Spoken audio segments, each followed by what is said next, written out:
Green groves and meadows sparkle merely under the warm sun as the little boy runs joyfully through them.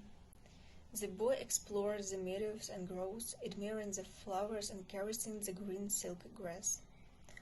He is filled with joy, untouched by sad thoughts, running and marveling at the pristine world. It feels so effortless, as if he is flying on invisible wings through the high transparent air, amidst a sea of golden rays and melodious singing of birds. Suddenly, the boy runs towards to his mother.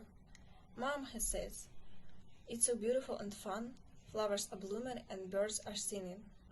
"Play, my son," said the mother mournfully. "Play while you have the freedom before misfortune befalls you." And the boy ran into the grove again, but this time he didn't enjoy it as much as before. He kept thinking about what his mother said about misfortune and why it would eventually strike him. Deep in thoughts he sat on the green grass. Thoughts flowed through his little mind, both his dear mother and the cheerful groves and meadows with birds and butterflies, and that misfortune which would befall him. Bad misfortune, why does it exist? He doesn't want it. He will overcome it, conquer it, or maybe his mother just said that. Perhaps there won't be any misfortune. And many thoughts flickered through his little childish head. Dreams floated one after another, and closing his eyes, he soon forgot about everything around him. The green groves and meadows with flowers, the cheerful singing birds. But what's this? It seems to him that at the very edge of the grove, a girl of exquisite beauty appeared. Her eyes shone like stars, and waves of silky lush hair fell on her shoulders and scattered down to her waist. Beautiful green garments covered her, and the supple waist was wrapped in a blue belt. However, she seemed sad, as if her high white forehead was veiled with clouds, and her wonderful eyes looked sadly and mournfully. She approached him quietly, and the boy saw that her delicate arms were bound with heavy chains. The chains snapped into the tender hands and wounded the bone-white body. The girl silently approached the boy, bent over him, and sang a soft song. This song had so much pain, so much grief, that the little boy's heart was hard inside. She sang about how her sister abused her, how they tormented her, and put her in heavy chains. Rattling her knuckles, she raised her hands and showed her wounds to the little boy. And the boy saw her wounds and realized her pain.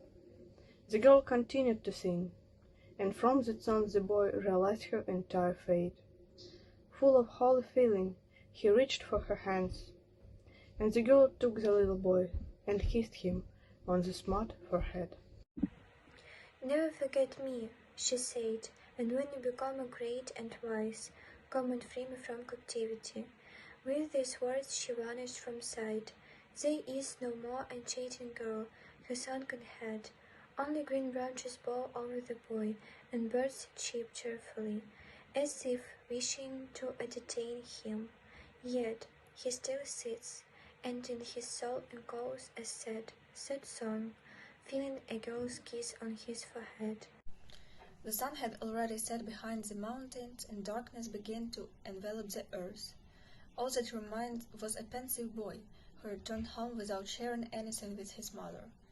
He lay silently in bed, unable to sleep until morning. The boy grew up and became big and wise. However, he didn't forget the unfortunate girl, and every day he sang the song she had sung to him when they were young. People heard this song and mocked him, saying that he would chase a dream, that the girl did not exist and would never exist, but he paid no attention to it. He believes boundlessly with a sacred and yielding face. And he walks confident that the time will come when the shackles will fall from the white girl's hand, and he will see her cheerful and happy again.